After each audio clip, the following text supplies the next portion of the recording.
वंदे मातरम। सभी को नमस्कार। जो भी देख रहा है 12वीं कक्षा का विद्यार्थी, उसको मैं एक बात कहना जरूर चाहूँगा। अगर उसने इस वीडियो स्किप नहीं किया, शुरू भी कर दिया, तो उसको कहूँगा कि अगर आपके पास समय है तो ज़रूर वीडियो देखिएगा। मैंने इसको पूरे तैयार करने में कितना समय लगा है, 1.5 से 2 घंटा। अगर आप 15 मिनट देते हैं तो आपका ये कॉन्सेप्ट क्लियर हो जाएगा। आपके नोट्स के साथ ये क्लास ले रहा हूँ। अगर कुछ करने की इच्छा है तो जरूर पूरी दे वॉच कीजिएगा, अपने दोस्तों का शेयर कीजिएगा जिसके साथ उनको भी फायदा हो सके। आपसे निवेदन करता हूँ कि अगर आप नए हैं चैनल पर तो सब्सक्राइब कीजिए और बेल आइकन का घंटा उसको दबाना ना भूलिएगा, जिससे कि आने वाले वीडियो का नोटिफिकेशन मिलेगा। लाइक शेयर कमेंट भी करते रहिएगा। मैं कहता हूँ अगर मैं 2 घंटा आपके लिए इतने कर सकता हूँ तो आप 10 से 15 मिनट क्यों नहीं दे सकते। आपका कुछ करने की चाह नहीं है, 90+ का सपना क्यों नहीं देखते आप पासिंग मार्क्स क्यों देखते हो यार। आपके पास जो संसाधन है कि आपके पास जो आप एक 200 का रिचार्ज करवाते हो तो उसको फालतू में आप मनोरंजन के रूप में इंटरटेनिंग वीडियो देखते हो। इससे अच्छा आप पढ़ाई वाला भी देखो ना। अगर मेरे से देखो या दूसरे से देखो, किसी से एक से भी पढ़ो, लेकिन पढ़ो जरूर, क्योंकि ये वर्तमान का जो शिक्षा का है और ये शिक्षा कंपटीशन की दुनिया है। और कंपटीशन में वही निखर कर आगे आएगा जो क्या करेगा, मेहनत करेगा और एक प्लानिंग के साथ उतरेगा। क्योंकि कोई चाहेगा ना कि जुलाई में स्कूलें खुल जाएगी और बाद में पढ़ लेंगे, लेकिन वो बाद वाला बाद ही रहता है। एग्जाम मार्च में आ जाते हैं और बाद में 1 महीना 15 दिन कर पाते हैं और उनका जो सपना भी नहीं देखते। अगर देखते भी तो वो इर्द गिर्द भी मेरे को लगता नहीं पहुंच पाते, क्योंकि नोट्स के साथ जो भी बंदा पढ़ा है, आप किसी से भी पूछ लो, अगर उसने नोट्स बनाया है तो उसने एक रिकॉर्ड बनाया है। ये एक विद्यार्थी की मैं कहता हूँ एक विशेषता रही है। तो आप पूरा वीडियो जरूर वॉच कीजिएगा। पहला है हड़प्पा सभ्यता, मतलब ईंट मनके तथा अस्थियां, इसका भाग है, चौथा भाग है। कितना चौथा भाग मैं आज ले रहा हूँ, जरूर पूरा वीडियो जरूर देखिएगा। चौथा भाग है राजस्थान बोर्ड, यहाँ पर अदर स्टेट में ईंट मनके तथा अस्थियां। पहला चैप्टर है एनसीईआरटी आरबीएससी क्लास 12th इतिहास हिस्ट्री, ठीक है। तो आज इसमें है हड़प्पा सभ्यता की सड़कें और नाले क्या थी, ये बात कर रहा हूँ। हड़प्पा सभ्यता का है या फिर मोहनजोदड़ो का है, किसी भी मतलब अगर विशेषताओं की बात करेगा तो सड़कें, नाले, गृह स्थापत्य, भवनों का निर्माण, नियोजित जल निकासी प्रणाली, अगर उसकी विशेषताओं का वर्णन करना तो ये मैटर आपको डालना ही होगा, ठीक है। अगर प्रश्न आता तो आप वीडियो जरूर पूरी देखिएगा। पहला है हड़प्पा सभ्यता, उसकी सड़कें किस प्रकार थी, नाले किस प्रकार के थे। तो उसकी सड़कें हैं एक दूसरे को समकोण पर काटती थी, क्या एक दूसरे को समकोण पर काटती थी। और सड़कें क्या थी, सड़कें ग्रिड पद्धति से बनी हुई थी, यानी ग्रिड पद्धति से बनाई हुई थी हड़प्पा सभ्यता में या फिर मोहनजोदड़ो में, ठीक है। और ये मैंने कुछ कॉन्सेप्ट मतलब आपके लिए एक डायग्राम बनाया कि ये दिशाएं थी इस प्रकार से और एक दूसरे को समकोण पर काट रही, ठीक है। समकोण पर एक दूसरे को काट रही है और इसके पीछे जो ये बनाए हुए ये मैंने इसके मकान है, मतलब इस चारों ओर इसके मकान बने हुए थे, ठीक है। तो इस प्रकार से ये तो मैंने डायग्राम बनाई है, आपको लिख के नहीं मतलब समझाने के तौर पर आपको बताया। आगे देखता हूँ कि नालियां, ये तो सड़कों के विषय में हो गया। नालियों की बात करूं तो नालियां हैं चूने व पत्थर से बनाई गई थी, मतलब सड़कें नालियां थी चूने और पत्थर से बनाई गई थी। और इसका नालियों का निर्माण है, निर्माण ईंटों के द्वारा व नालियां ईंटों के द्वारा होता था और नालियां होती थी एक प्रकार से ढकी हुई थी, मतलब निर्माण ईंटों के द्वारा नालियों का किया गया और नालियां है एक प्रकार से ढकी हुई थी, ठीक है। ये आपको ध्यान रखना है। आगे देखता हूं तो सड़कें हैं वो कच्ची बनी हुई थी, कच्ची बनाई गई थी, ठीक है। आगे ये होगा सड़क और नाले के विषय में। आगे बात करें भवनों का निर्माण कैसे प्रकार हुआ। भवनों में मुख्य रूप से मकान था, मकान जो जैसे कि मकान है, मकान के दरवाजे है, मकान के दरवाजे क्या थे, पीछे की जो गलियां होती थी उन वो गलियों की ओर ये खुलता था। ये आपको ध्यान रखना मोहनजोदड़ो या फिर हड़प्पा सभ्यता में, ठीक है।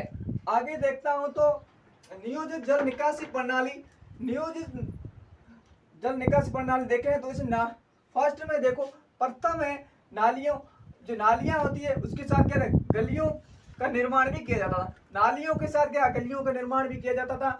बाद में क्या हुआ, बाद में जो अगल बगल मतलब आवासों का भी निर्माण किया जाता था उसके आसपास, ठीक है। और गंदा पानी जो भी होता था उनको बाहर निकालने के लिए नालियों से जोड़ा गया। मतलब जो गंदा पानी होता है उसको बाहर निकालने की गलियों को किससे जोड़ा गया? नालियों से जोड़ा गया। ये आपको ध्यान रखना है। तो इस प्रकार से ये नियोजित जल निकासी प्रणाली किस प्रकार थी, ठीक है। निकासी का मतलब बाहर निकालना, निकास करना, ठीक है। तो आगे देखता हूँ गृह स्थापत्य। गृह स्थापत्य का मतलब घर का निर्माण किस प्रकार होता था, उनके मकानों का निर्माण किस प्रकार होता है उसके बारे में बात करूँ तो बात करता हूँ। इसमें प्रमुख रूप से क्या थे? मकान है महत्वपूर्ण थे। मकान आप सभी को पता है हड़प्पा महत्वपूर्ण थे, आज भी महत्वपूर्ण है। और गृह स्थापत्य में जो आंगन होता था, आंगन ये एक महत्वपूर्ण था। जो क्या था? आंगन है किस प्रकार से था कि आंगन है खाना पकाने में और कत्ताई करने जैसी गतिविधियों का केंद्र रहा है, ठीक है, केंद्र था।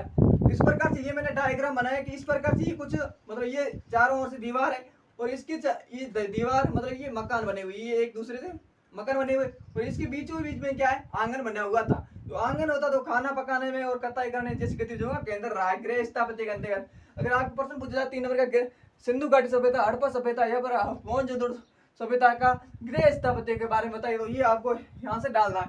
आगे बातें करें तो गृह स्थापत्य 2 भागों में विभाजित था। 2 भागों में कैसे? जैसे कि पहला आप सभी को पता निचला शहर का है या नगर भाग का है, ये पर यहाँ पर बड़ा भाग का है। ये इसके बारे में थोड़ा विस्तृत इससे पहले वाली क्लास है वो जरूर वॉच कीजिएगा, ठीक है। उसमें देखें तो निचला शहर है आवास की दृष्टि से क्या था? निचला शहर में आवास की दृष्टि जो भवन है वो भवन है महत्वपूर्ण थे, ठीक है, आवासीय दृष्टि से, ठीक है। इसके चारों ओर क्या थे? कमरे बने हुए थे और बीच में क्या था? आंगन बना हुआ। तो मैंने बता दिया ये चारों ओर से ये कमरे बने हुए और इसके बीचों बीच में क्या है? आंगन बना हुआ है। तो इस पर और जो निचला शहर था वहां पर जनसंख्या अधिक थी, यहाँ पर जन सामान्य लोग रहते थे, ये आपको ध्यान रखना है। और प्रत्येक मकान में क्या था? प्रत्येक मकान में एक स्नानागार बना हुआ था। जो क्या था? जो स्नानागार की बात करें, स्नानागार सार्वजनिक प्रयोजन के लिए काम में ली जाती थी स्नानागार। और प्रत्येक मकान में क्या? एक कुआं मिल रहा है, मतलब प्रत्येक मकान में एक कुआं होता था। और इस प्रकार से कुल साक्ष्यों की बात करें कुओं की टोटल 700 साक्ष्य मिले किसके? कुओं के। वो कुओं का प्रयोग किसके लिए किया जाता था?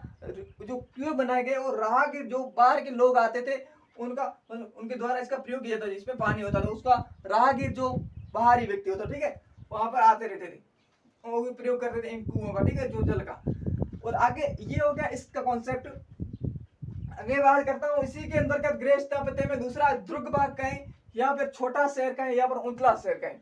तो ये इसमें देखें तो ये अन्नागार दुर्ग भाग में अन्नागार के साक्ष्य वो मिले, साक्ष्य के रूप में जो माल गोदाम एक विशाल संरचना वो मिली है। और मोहनजोदड़ो से सबसे बड़ी इमारत भी है जो अन्नागार है। मोहनजोदड़ो से सबसे बड़ी इमारत है कौन सी है? वो है ये, ठीक है। दूसरा जो दुर्ग भाग में होता वृत्त स्नानागार और अन्नागार, ठीक है। अन्नागार मतलब अन्न को एकत्रित करने वाला, ठीक है, अन्न वहां पे रखा जाता था एक प्रकार से। ये वृत्त स्नानागार मतलब इसका अर्थ क्या होता है? ये आयताकार एक जलाशय है जो चारों ओर से क्या गलियों से घिरा हुआ है, ठीक है। और इसकी लंबाई चौड़ाई और ऊंचाई की बात करें 39-23-9 ये, ठीक है। और जलाशय वृत्त स्नानागार के में एक और है कि जो जलाशय होता था वहां तक पहुंचने के लिए वृत्त स्नानागार के लिए कहते सीढ़ियां बनी हुई थी। सीढ़ियां दो प्रकार से मतलब 2 दिशाओं में थी, एक उत्तर से और एक दक्षिण दिशा में, ठीक है। और 2 प्रकार सीढ़ियां 2 थी, मतलब उत्तर दिशा में और दक्षिण दिशा में। और पूरब और पश्चिम में देखें स्नानागार की बने हुए थे पूरब से पश्चिम दिशा में। तो उनकी संख्या क्या थी? मतलब पूरब में जो 4 बने हुए स्नानागार और सीढ़ियां 2 है और स्नानागार कितने? स्नानागार बनी हुई थी तो 4 पूर्व दिशा में थे और 4 पश्चिमी दिशा में थे। टोटल कितने थे स्नानागार? 8 वृत्त स्नानागार। वृत्त का मतलब बड़ा, ठीक है, इस प्रकार से वृत्त। और इस प्रकार से ये कॉन्सेप्ट क्लियर होता है। ये आपका जो गृह स्थापत्य। आगे टॉपिक है नेक्स्ट है वो है हड़प्पा सभ्यता का शिल्प उद्योग कैसा था। शिल्प उद्योग मतलब जो शिल्पकार थे वो किस प्रकार से मतलब उनका क्या स्थिति थी? तो शिल्पकारों की स्थिति क्या थी? उन्नत स्थिति में था। शिल्पकार उन्नत स्थिति में था, ठीक है। हड़प्पा सभ्यता का शिल्प उद्योग होता उन्नत स्थिति में, यानी अच्छी स्थिति में था।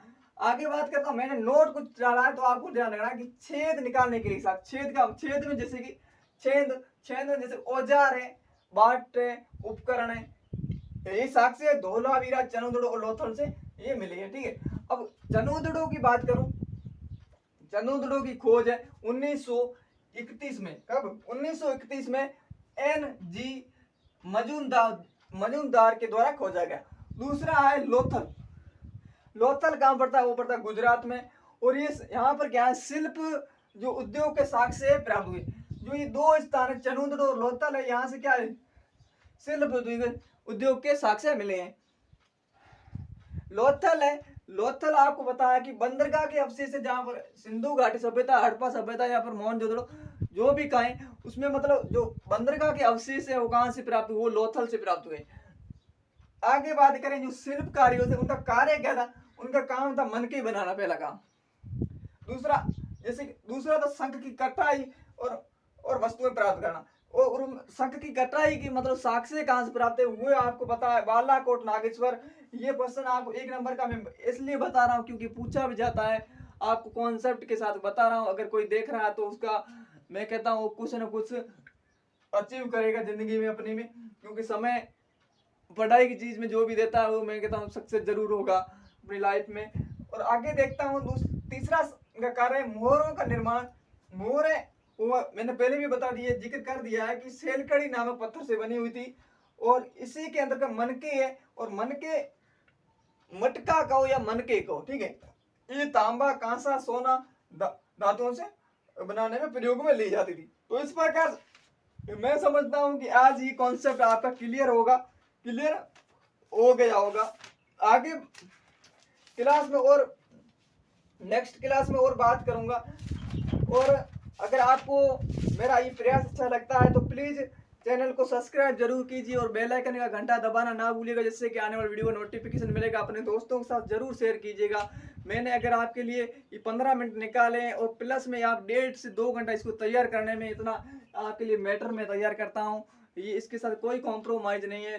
किताब का मैंने निचोड़ आपके सामने प्रस्तुत कर दिया। अगर आपको समझ है तो आप देख लेंगे, अदरवाइज आप एंटरटेनमेंट की दुनिया में देखो, जियो और मौज करो, क्योंकि आखिरी साल है। अच्छा परिणाम दोगे तो आपका स्कूल में भी अच्छा नाम होगा और खुद भी भरोसा हो जाएगा कि हाँ मैं कर सकता हूँ। I we do it all very well, ठीक है। देखें और इसके बारे में बात करूं, यहाँ पर धातु या बांट का निर्माण भी किया जाता है, ठीक है। और एक सींग वाले बेल के साक्ष्य कहां से मिले? ठीक है, ये मोहनजोदड़ो या फिर सिंधु घाटी सभ्यता में एक सींग वाले। और पीपल का पेड़ भी यहाँ से मिला है हड़प्पा सभ्यता से। तो ये भी आपको यहाँ से लिख सकते हैं, आप यहाँ से नोट डाल के ये आप इसका तैयार कर सकते हैं। तो इस प्रकार से मैंने कॉन्सेप्ट क्लियर कर दिया। आगे बात करूंगा, आगे टॉपिक की बात कर रहा हूँ। आगे मैं मोहरों की विस्तृत जानकारी दूंगा। उसके बाद कार्य प्रयोग क्या देखते हैं, मोहरों का क्या प्रयोग किया जाता था, यानी मेथड क्या है। और लिपि के बारे में विस्तृत जानकारी दूंगा। बाट अभी ये टॉपिक है बाट के बारे में। और हड़प्पा सभ्यता का अंत और विशेष तथ्य के भी बात करूंगा। हड़प्पा सभ्यता की खोज, मतलब शायद मैं एक वीडियो में क्लियर करने की कोशिश करूंगा, लेकिन कोई बात नहीं, समय जरूर लगेगा, लेकिन बेहतरीन से बेहतरीन दूंगा, उसके साथ कोई कॉम्प्रोमाइज नहीं करूंगा। मिलूंगा नेक्स्ट वीडियो में, तब तक के लिए जय हिंद। अगर पॉलिटिकल की क्लासे कोई ले रहा है तो उसका स्वागत करता हूँ। वो भी मैंने क्लासे 4 भाग दिया, तो वो भी फर्स्ट चैप्टर कंप्लीट होने वाला है, जरूर देखिएगा। पॉलिटिकल का जो भी स्टूडेंट है तो देख रहा है तो उसको मैं आग्रह करूंगा प्लीज वो क्लास जरूर देखिएगा। वो भी इस तरह 2 से 3 घंटे, उसमें भी 2 घंटे लगा देता हूँ इस पर तैयार करने में। मेरे पास डिजिटल बोर्ड तो नहीं है, लेकिन जो अंदर से है और मेरे पास जो मैटर है उसमें कोई कॉम्प्रोमाइज नहीं कर सकता कोई भी। तो मिलूंगा नेक्स्ट वीडियो में। जय हिंद, वंदे मातरम। ऐसे ही सपोर्ट अपना बनाए रखिए। जय हिंद।